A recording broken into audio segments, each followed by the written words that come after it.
ایک ضروری سوال، بہت سارے لوگ اس میں احتیاط نہیں کرتے اور اختلاف کرتے رہتے ہیں، اس لیے پیش کر رہا ہوں۔ کافی لوگوں نے سوال کے لیے کہا بھی ہے کہ گستاخ رسول جو وہابی دیوبندی نماز پڑھاتے ہیں ان کے پیچھے نماز پڑھنے سے ہم لوگ منع کرتے ہیں، تو آخر کیا وجہ ہے کہ ہم ان کے پیچھے نماز نہ پڑھیں؟ ماشاءاللہ اچھی بات آپ نے پوچھی، اور اس وقت ساری وجہوں پر تو روشنی ڈالنا مشکل ہے۔ ہم دیکھیں گے تو ایک آدھ تقریر ہی کرا دی جائے گی اس موضوع پر کہ جس سے آپ کو ان کے ساری برے عقیدے ان کے معلوم ہو جائیں۔ ایک دو عقیدے ان کے آپ سن لیجئے۔ ان کا یہ عقیدہ ہے کہ نماز میں گائے بیل گدھے کا خیال آ جائے تو نماز ہو جائے گی، لیکن نماز میں اگر حضور سید عالم افضل المرسلین جناب محمد رسول اللہ صلی اللہ علیہ وسلم کا خیال آ جائے تو نماز بھی چلی جائے گی اور ایمان بھی چلا جائے گا، معاذ اللہ۔ آپ بتائیے کہ یہ حضور کی بارگاہ میں بے ادبی اور گستاخی نہیں ہے؟ گائے بیل گدھے سے بھی گرانا ہوا کہ نہیں گرانا ہوا؟ ان کے نزدیک گائے بیل گدھے کا تو ایک مقام ہے، لیکن معاذ اللہ، ہزار بار معاذ اللہ، پناہ اللہ کی کہ حضور کے بارگاہ میں اتنا گندا عقیدہ رکھتے ہیں۔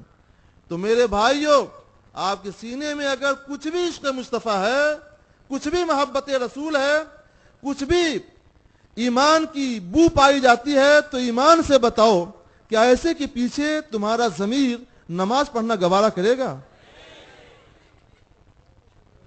اتنی بڑی بے ادبی، اتنی بڑی گستاخی کہ گائے بیل گدھے سے ہی معاذ اللہ گرا دیا۔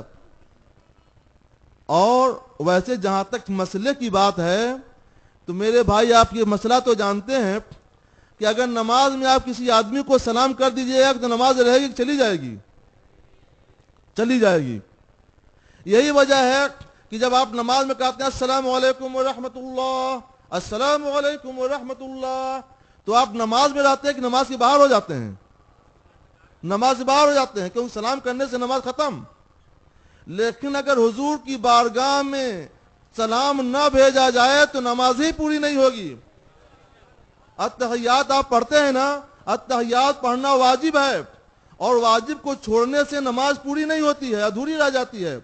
اور اتحیات میں کیا ہے؟ السلام علیک ایھا النبی ورحمۃ اللہ وبرکاتہ، اے نبی سلام ہو آپ پر اور اللہ کی رحمت اور اس کی برکتیں۔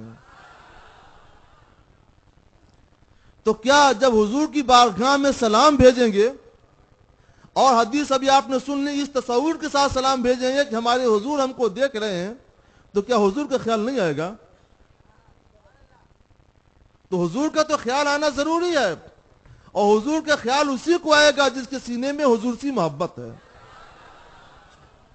ایک عقیدہ ان کا اور سن لیجئے، ساری دنیا کے مسلمانوں کا عقیدہ ہے، حدیث کا عقیدہ ہے، قرآن کا عقیدہ ہے، صحابہ کا عقیدہ ہے، خود حضور صلی اللہ علیہ وسلم کا بتایا ہوا عقیدہ ہے کہ حضور آخری نبی ہیں، اب آپ کے بعد کوئی نیا نبی نہیں آئے گا، محال ہے۔ مگر ان لوگوں کا عقیدہ ہے کہ حضور صلی اللہ علیہ وسلم کے زمانے میں یا حضور کے بعد بھی کوئی نبی آ جائے تو آپ کے خاتم النبیین ہونے میں، آخری نبی ہونے میں کوئی فرق نہیں پڑے گا۔ ان کی عجیب منطق ہے معاذ اللہ کہ حضور کو جب آخری نبی ہوئے اور حضور کے بعد پھر کوئی نیا نبی آ جائے تو آخری نبی ہونے میں فرق نہیں پڑے گا؟ یقیناً فرق پڑے گا۔ یہ عقیدہ قرآن کے خلاف، حدیث کے خلاف، صحابہ کے خلاف، ساری دنیا کے مسلمانوں کے خلاف۔ اور مسئلہ یہ ہے کہ جو قرآن کے خلاف عقیدہ رکھے وہ مسلمان، اور ساری دنیا کے مسلمانوں کے عقیدے کے خلاف عقیدہ رکھے وہی مسلمان نہیں ہے۔ تو جو مسلمان ہی نہیں ہے، وہ اگرچہ دیکھنے میں کیسا ہی لگے، ہے نا، اس کے پیچھے نماز ہوگی؟ آپ تھوڑی دیر کے لیے سوچ سکتے ہیں کہ بھائی یہ لوگ نماز پڑھتے ہیں اور قرآن شریف پڑھ کے سناتے ہیں، قرآن شریف تلاوت کرتے ہیں، تو سنیے، مسلم شریف کی حدیث ہے، مسلم شریف کے پہلا باب کو چھوڑ دیجئے، پھر دوسرے باب میں جائیے۔ مسلم شریف شاہ ستہ کی عظیم کتاب ہے، بخاری شریف، مسلم شریف، اس میں یہ حدیث لکھی ہوئی ہے۔ صحابہ حضور صلی اللہ علیہ وسلم فرماتے ہیں کہ حضرت سلیمان علیہ السلام نے سمندروں میں کچھ جنوں کو شیطانوں کو قید کر دیا ہے. وہ آخری زمانے میں چھوٹیں گے, لوگوں کے درمیان میں آئیں گے تو وہ قرآن پڑھیں گے. تو شیطانوں کے بارے میں لکھا ہوا ہے کہ وہ قرآن پڑھیں گے. تو کیا شیطان کا مقصد قرآن پڑھنے سے یہ ہے کہ آپ قرآن پر ایمان لائیے؟ نہیں, وہ قرآن اس لیے پڑھیں گے کہ آپ سمجھیں کہ وہ مسلمان ہے, اور جب آپ کے دل میں اس کی محبت ہو جائے گی تو آپ کو گمراہ کر دے گا. تو صرف یہ نہیں دیکھنا ہے کہ وہ قرآن پڑھ رہا ہے, بلکہ یہ بھی دیکھیے کہ اس کا عقیدہ اس کی کتابوں میں کیا لکھا ہوا ہے.